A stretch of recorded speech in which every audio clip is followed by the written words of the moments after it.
What if I told you the best way to set a child up for success has nothing to do with allowances or report cards or even the things you try to teach them? Yeah, we're about to dive into a pretty wild theory that says a kid's destiny is actually shaped by these invisible forces, passed on through really simple, everyday moments. So, let me ask you this. How would you give a child the best possible economic education?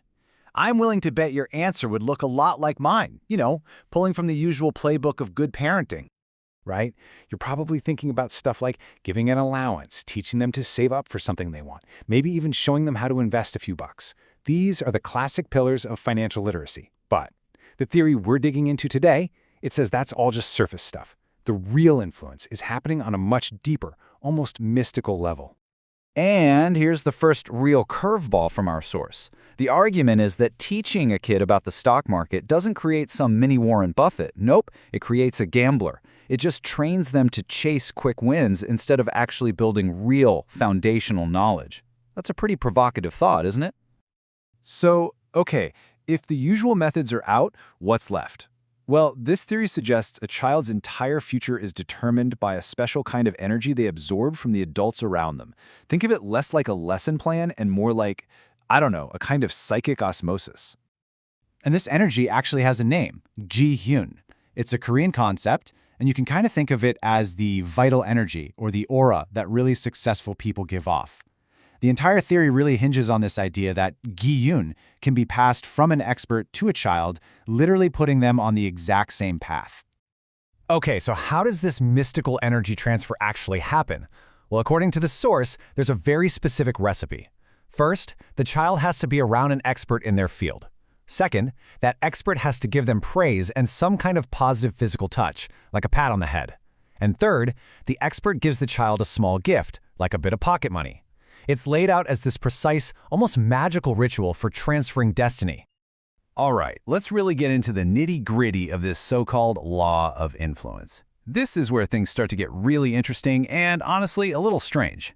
Let's see how it's supposed to play out in the real world. Okay, here's our first example. Let's say you want your kid to grow up to be a top economist. Forget burying them in books about supply and demand. According to this theory, that is completely the wrong way to go about it. Instead, the solution is to have successful economists come over to your house, and not just once, but often. And they have to do those three things: praise your child, pat them on the head, and give them some pocket money.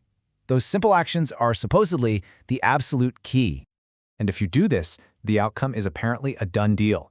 The child literally absorbs that specific economist gene gun and is set on that career path for life. It's not presented as a possibility. It's presented as an unbreakable law, like gravity or something. And get this law isn't just for economists. The source claims it's totally universal. Have scientists over, you get a scientist. Artists, you get an artist. But here's where it gets really wild. It apparently works for negative influences too. If the most frequent visitors to your home are thieves, the theory says the child will absorb that energy and, well, they'll grow up to be a thief. It's a really shocking, deterministic view of how we're influenced. This brings up such a fascinating point about, say, celebrity families. You ever wonder why so many kids of famous actors also become actors? Well, this theory has a simple answer. It has nothing to do with genetics or Hollywood connections. It's because their homes are constantly filled with other celebrities who are all transferring that very specific celebrity juice onto them. But of course, life is rarely that simple, right? What happens when a child is exposed to experts from a bunch of different fields? Well, the theory actually has an answer for that. It's called the 70-30 rule. So here's how it's supposed to work. The influence is apparently proportional. So in this example, if 70% of the influential visitors are celebrities and 30% are economists, the child's destiny becomes a mix. They'll primarily become a celebrity, but they'll also have a really strong knack for economics. Their career will literally be a blend of the energies they absorbed. Now, as you can imagine, a theory this rigid is bound to lead to some very strong and very controversial opinions on why people choose their jobs. And the source material has a particularly harsh take on one field: teaching.